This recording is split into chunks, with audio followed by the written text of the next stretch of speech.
Very nice. Okay, so Brother Ijaz Ahmed, feel free to take make a just an opening statement if you like, and let me know whenever you're ready to begin your 20-minute opening, inshallah. So I want to say Bismillah assalatu wassalamu ala Rasulullah. Thank you to everyone who came out tonight. I do appreciate your presence here. Thank you, Stephen, for your wonderful opening statement. And thank you, Kenny, for being such a gracious host. I will try to move up so that you can hear me a bit more clearly. Brother Kenny, you may begin my time when ready. Okay, brother, and you can begin now. So the topic tonight is, was Christ crucified, with a focus on the historicity of the event. Keyword there is historicity. Please let me know in the chat if you can understand how quickly I am speaking. If you don't, please let me know and I will slow down.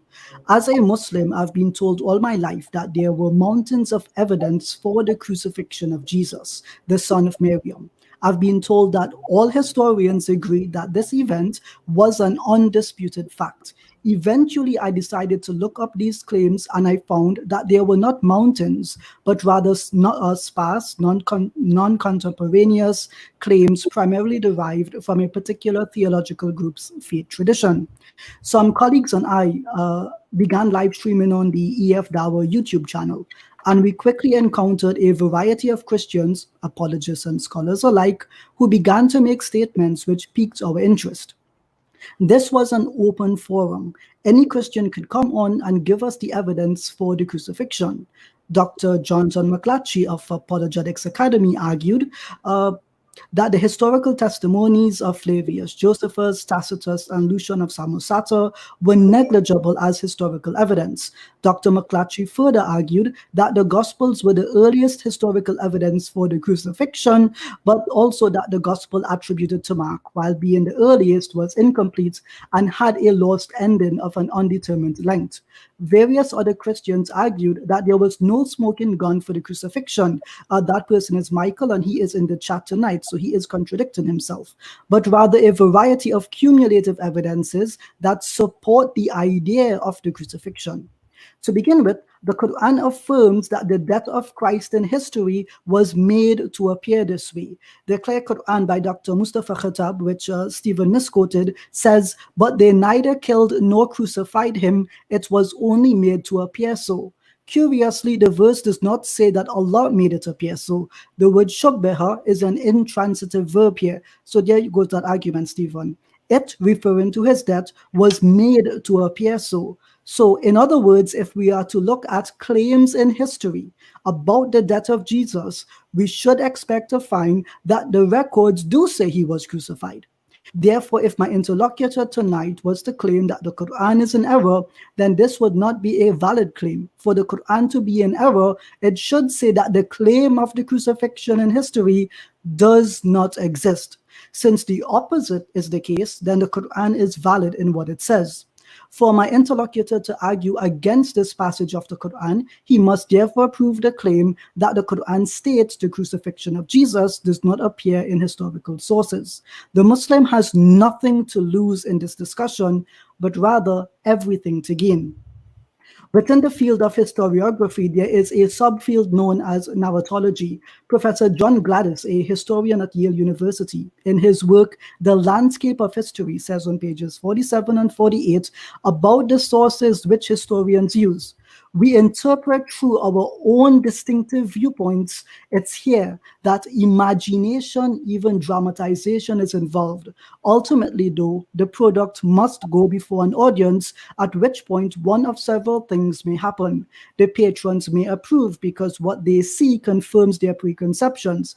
Pay attention to that, Stephen. They may disapprove if it does not. Muslims also pay attention. Or, and this is what paleontologists, tailors, and cartographers, as well as historians, hope for, the product may move those who encounter it to revise their own views so that a new basis for critical judgment emerges, perhaps even a new view of reality itself, end quote. You will notice here that the historian, despite using the terms critical judgment and a new view of reality, does not frame them within the context of being skeptical or hyperskeptical. Rather, what can be gleaned is that in interpreting the past, Asking questions is how they arrive at their conclusions. He emphasizes specifically that this is what encourages people to revise their own views. The question then becomes, between the Muslim and the Christian, who has more to lose if the crucifixion of Jesus is brought into historical doubt? As mentioned above, the Muslim's belief does not change and is not impacted. Historical sources claim he was crucified. This is present and appears to be the case in historical literature. This affirms what the Quran says. On the other hand, if the crucifixion narrative is brought into doubt, what does the Christian have to lose?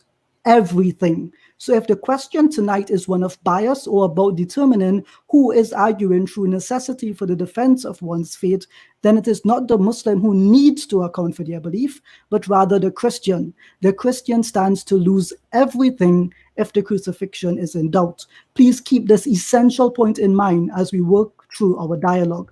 In the work, The Resurrection of Jesus, a New Historiographical Approach, Dr. Michael Lacona mentions on page 105 that as a result, historians, especially those who study antiquity, speak of the probable truth of a theory rather than absolute certainty.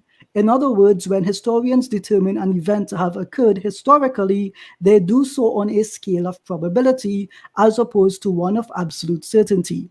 In the Sage Handbook of Historical Theory on page 211, it says, traditional history, Foucault points out, sees itself as neutral in terms of values, committed solely to the truth. Yet, in its will to knowledge, traditional history conceals what might be its own motives and desires. The genealogist, on the other hand, will openly admit his perspectives, his preferences in their controversy. He will attempt to understand his own motives and desires, fears and forebodings, his own situation within a specific historical context. The genealogist understands that the will to knowledge will never achieve universal truth. History can never achieve absolute knowledge, end quote. What then does it mean to be a historical fact? It means that an event at some time in history is considered to have been more probable to have occurred than less probable. If we were to apply a scale using a percentage at one end, we can have a 51% probability that an event happened to 49% that it did not. At the other end, we can have a 99% probability it did occur to 1% it did not. The reality, therefore, resides between 51% and 99% that an event could have happened. The error occurs when laymen hear the phrase historical fact and they associate this claim with one of absolution, when in fact it is to be considered within a range of probabilities. On page 17 of Professor Gladys's work, The Landscape of History, he says historians have always been, in this sense, abstractionists. The literal representation of reality is not their task, end quote. Tonight it may be asked of me, and it was, why do most historians agree that Jesus was crucified? The answer is simple. It's because they are basing their claim on the evidence which has survived, which they then interpret through the historical method and arrive at their conclusion.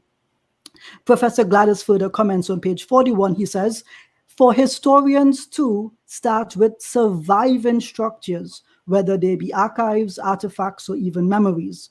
They then deduce the processes that produced them, end quote. They can only start with what has survived. They then interpret this data and deduce a number of probable conclusions, which are supposed to be tested. Today, we are doing one such test. On page 26, he says, the historian's evidence is always incomplete. His perspective is always limited, and the thing itself is a vast expanding universe of particular events, ... End quote. At the time of Jesus, rebels were regularly crucified. Historians look for what they term continuities, meaning patterns that extend across time. Professor Gladys defines them on page 30 as phenomena that recur with sufficient regularity to make themselves apparent to us. Without such patterns, we'd have no basis for generalizing about human experience, end quote.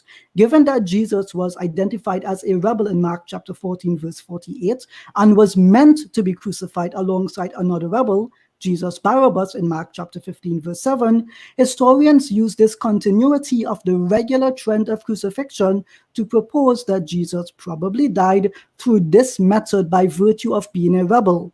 This is one reason which Professor Bart Ehrman mentions in his book, Did Jesus Exist? He says, when looking at the crucifixion, rather, he says, the Romans crucified lots of people all the time. That is a continuity right there. Ironically, in Mark chapter 14, verse 48, Jesus rebuffs the arrest attempt by identifying himself as not a rebel. This places the Christian, like Stephen, in a very awkward position of having to agree with the historian based on the trend of the occurrence of the crucifixion for rebels as a proof for the crucifixion, while also disagreeing with Jesus himself, who vocalizes that he is not a rebel. Kenny, does that mean 10 minutes left? Yes, brother. Thank you. The idea then is that historians have decided that Jesus was more likely than less likely to be crucified because the Romans routinely crucified people. The historical method, however, accounts for events which happen outside of the norm of continuities. Professor Gladys says in page 31 that they can involve what the chaos theorists call sensitive dependence on initial conditions, situations where an imperceptible shift at the beginning of a process can produce enormous changes at the end of it. They may result from the intersection of two or more continuities. Students of accidents know that when predictable processes come together in unprecedented ways, unpredictable consequences can follow. What all of these phenomena have in common is that they don't fall within the realm of repeated and therefore familiar experience. We generally learn about them only after they've happened, end quote.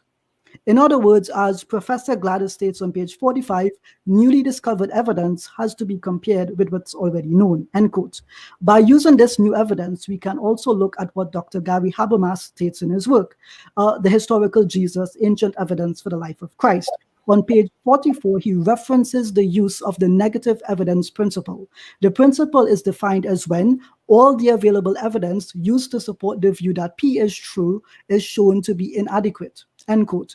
In sum, if we have new evidence, that is new data, and if this new data allows us to reinterpret the original hypothesis against the current evidences, and if this data impacts the strength of these evidences, then our hypothesis must change. The probability of the hypothesis in our case that Jesus was crucified is allowed not only to be questioned, but more so determined not to be as probable as previously claimed when the new data is taken into consideration. In Did Jesus Exist? Professor Ehrman writes, to establish the historical probability of a saying, deed, or experience of Jesus, we want a large number of independent sources that can be shown not to be incorporating their own biases in the account in question, and that corroborate one another's report without showing any evidence of collaboration. And the closer these sources are in time to the events they narrate, the better, end quote. Modern scholarship accepts that while the New Testament's gospel accounts are the earliest surviving traditions about Jesus, they are not independent of each other, and they do actively attempt through editing and harmonization to corroborate what the other gospels say. Professor Philip Comfort, in his New Testament text and translation commentary, gives dozens of examples where harmonization has occurred throughout the New Testament. Dr. Timothy Mitchell, in citing James Royce and Ernest Caldwell, says that they both recognize a tendency to harmonize readings with remote parallels in other gospels, end quote. The text tradition of the gospels then don't merely harmonize their details in common stories, but also in stories which have little to do with each other. In the previous UBS Greek New Testament editions, they contained ratings for the variants in the text for the level of confidence that the textual critics had in their choices. 59% of these variants were chosen with difficulty and great difficulty in regards to their certainty. Only 8.9% of these variants reached the highest level of certainty itself. In Patristic and Text Critical Studies, the collected essays of William L. Peterson, on page 410, it stated that our critical editions do not present us with a text that was current in the year 150, 120, or 100, much less in 80 CE, end quote. This means that the tradition of the Gospels is not as early as is usually assumed.